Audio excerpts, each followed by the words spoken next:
forward to your upcoming bar mitzvah. Shabbat shalom lekulam. I would like to share a thought before we continue with Musaf. So there's Tadasana, mountain pose, and Balasana, child's pose. There's cow face pose and hero's pose and warrior pose, and my favorite, Savasana, what we might call Shabbos pose. Since I haven't been going to the gym during the pandemic, I've been doing some exercise at home. Once in a while, I'll do a spin class on a stationary bike that we got and a Nike workout. And occasionally when I want something different, maybe something quieter, I try some yoga. Now, I'm very much a beginner at yoga. I'm really much more familiar moving through a meal of naan and biryani and chana masala to a mango lassi than I am moving from upward facing dog to chaturanga to downward facing dog. But it's good to exercise and it feels good to stretch and to help keep me flexible.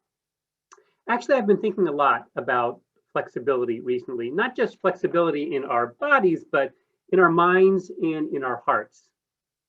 By necessity, we have had to exercise great flexibility during the pandemic. Back in March, we told people, well, maybe they should reschedule their events till the summer. And then the summer came and we said, well, maybe till the fall. And now we're saying maybe the end of the summer. We've learned to live with uncertainty and to go with the flow. As we begin to consider life after COVID, I want to suggest that we continue to exercise flexibility, but to develop another set of muscles as well. This muscle gives us the ability not just to go with the flow, to accommodate, but also to stand firm, to hold our ground. Together, these two muscle groups gives us a quality known as flexigidity. Flexigidity, that might be a new term for many. It's a combination of the word flexible and rigid.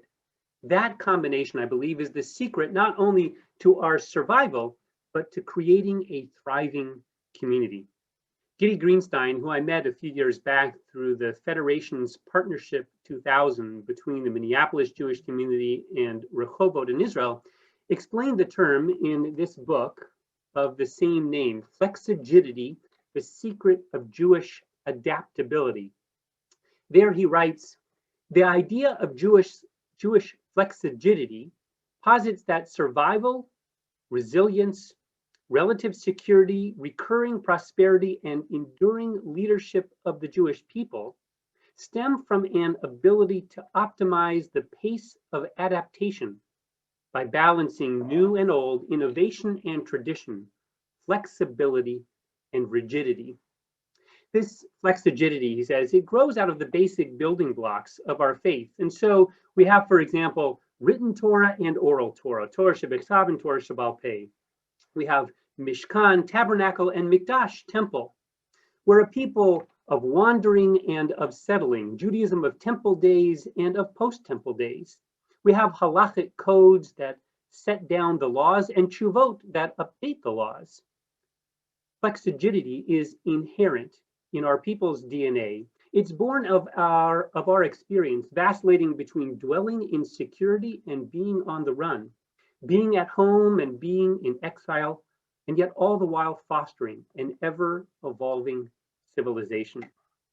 Now, we didn't necessarily intentionally set out to develop this flexigidity. It grew out of our historical experience. As Greenstein writes, Jewish adaptability stems from the sense of urgency among many Jews. Evolution of Jewish society is propelled by leaders who are permanently driven by a sense of an imminent threat and possible catastrophe, as well as by a can-do legacy and attitude. Hence, the collective adaptive capacity of the Jewish people, which renders it exceptionally resilient. On this Shabbat Zachor, as we prepare for Purim, we can see an example of flexigidity in Megillat Esther, in two moments in the life of Mordechai and Esther, who are driven simultaneously by that imminent threat and by their can-do spirit. They are the originators of the startup nation. We read of Mordechai, that while all of the king's servants bowed down to Haman, Mordecai refused. He stood tall and he would not prostrate himself. As you, of course, know, this aroused the anger of Haman, who asked Mordecai, "Why do you transgress the king's command? Madua ata over et mitzvah hamelech?" Now, according to the rabbis, this whole scene was really a setup. They said that Haman dafka wore a pin, kind of on his lapel, a pin of an idol, so that Mordecai would refuse to bow down. In other words, Haman set a trap for Mordecai, and indeed Mordecai was steadfast. The Megillah says, lo yikre. That verb yikre is in the future tense, meaning that Mordecai would not bow down under any circumstance, now or even in the future. Mordecai stood tall. He stood firm. That is the rigid inflexigidity. Where is the flex? We find it by tracing one word in the Megillah. Here in his stubbornness, we read that Mordecai is over. He transgresses the king's decree. He violates the earthly king Achashverosh in order to uphold the commandment of the heavenly king of kings. But later, that same word, over, is actually used to describe flexibility. After Haman's plot to kill the Jews is revealed to Esther, she tells Mordecai to assemble the Jews and calls on them to fast for 3 days as a way of beseeching God. Mordecai does so. But listen closely to the language. Mordecai then left and did exactly as Esther had commanded him. Vaya'avur Mordecai vayas kechol asher tzivta alav Esther. Notice it doesn't say vayatsa, that he left and he went away to gather the people. Rather, vaya'avur, it's that same word which we said earlier means, and he transgressed. And so therefore the rabbis explain that the 3 days of fasting called for by Esther actually corresponded to the first days of Pesach, when of course it's forbidden to fast. So Mordecai protested to Esther saying, but these 3 days of fasting include the first days of Pesach. And she replied, sweet Mordecai, if there is no Jewish people, there is no need for Passover. Here Esther implores Mordecai to be flexible, to transgress the law of the King of Kings to ensure the survival of the Jewish people. She understands that there are times that call upon us to change course, to do things differently, to adapt to new circumstances, even if it means modifying long-standing practice. Flexigidity, it is the mindset that we must adopt in the months and the years ahead. You see, we entered COVID in a mad rush. As a synagogue, we had little time to really think through the decisions that we were making. What constitutes a minyan in a remote reality? How can we conduct meaningful services when we can't sing together? How do we hold a Shiva minyan when we can't comfort those in mourning with a hug?